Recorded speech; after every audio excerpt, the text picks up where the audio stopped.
Hi guys, I'm Rica G and this is RicaGChannel. Welcome back for another vlog, and before I start, please subscribe to my channel and click the notification bell below for you to be notified whenever I upload new videos.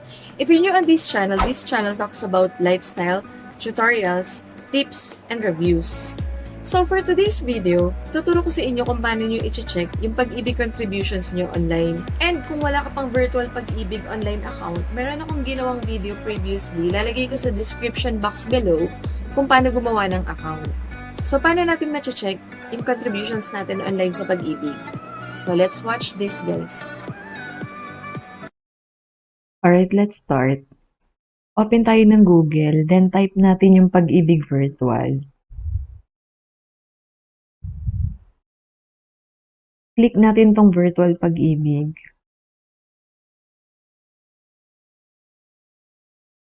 Then click natin tong box sa data privacy. And then proceed.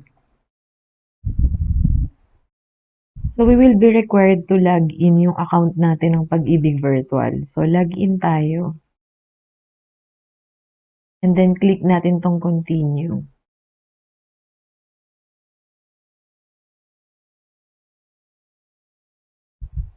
Then, ilagin natin yung account natin sa Pag-Ibig Virtual. Kung wala pa kayong account sa Pag-Ibig Virtual, meron akong isa pang video na nagtuturo kung paano gumawa ng account.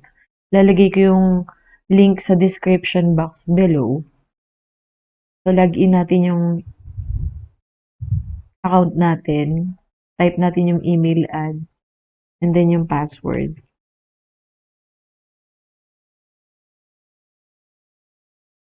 Then, login. So, pag nakapasok na tayo dun sa virtual Pag-Ibig account, meron kasi itong apat na subject. Itong latest updates, products, payments, and account. So, under sa latest updates, yung announcements, news, and then sa product, dito natin ma-view yung mga contribution natin. Sa regular savings, under dito, pag kinlik natin, is yung contribution ni employer tsaka ni employee. So, half-half kasi sila. So, dito rin yung details ng initial remittance date and last remittance date, total employee share, and total employer share, total number of contribution, and total dividends. And then sa pinakababa yung total savings. Pwede mo rin ma-view yung contribution mo based dun sa year. Let's say, isa-search ko is yung last year, 2020. Then click ko yung view contributions. So, lalabas itong table na nakalagay yung transaction date, reference number, period covered, employee share, employer share, total, and kung sino yung employer. Proceed tayo sa next product, yung MP2 savings. Ito naman is voluntary savings.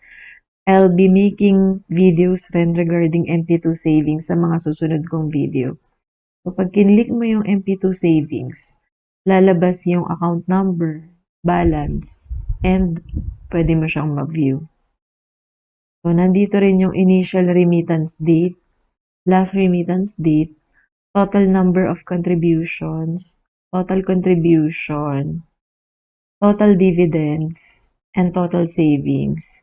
Pwede din siya ma-view by year. So, kunwari yung year ngayon yung isa-search ko or i-check or i-view ko. Lalabas na yung table ng transaction date, reference number, period covered, and then yung amount. Next is housing loan. Kung meron kayong housing loan, so click lang tong two options, account or additional housing loan account. In my case, kasi wala naman akong housing loan pa. And then, ika-third is yung multipurpose loan. So, pwede mo siyang ma-view and pwede kang mag-apply online. Sa view, pag kinlik mo yung view, makikita mo yung application number and date kung kailan siya granted. Loan granted kung magkano yung amount, and then yung amortization period.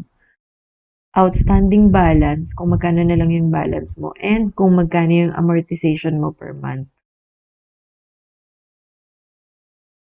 Sa apply naman, pwede tayo mag-apply, pero kasi ngayon wala pa akong loyalty card na ID. Sa calamity loan, pwede mo ring ma-view yung record ng calamity loan mo. And loyalty card plus. So, pwede siyang i-link yung account. Then, under sa payments, pwede tayong magbayad online netong mga product. Yung regular savings, MP2 savings, housing loan processing fee, multi-purpose loan, calamity loan, advance insurance. And then, under naman sa account, pwede tayong mag-change ng password. So, lalagay mo lang yung old password mo, create ng new password, ko-confirm yung password, and then submit.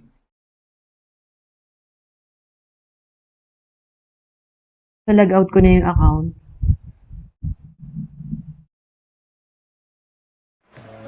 If you have questions, please comment down below and I'll try my best to answer all your questions. Thank you for watching again and please subscribe to Rica G channel. Bye!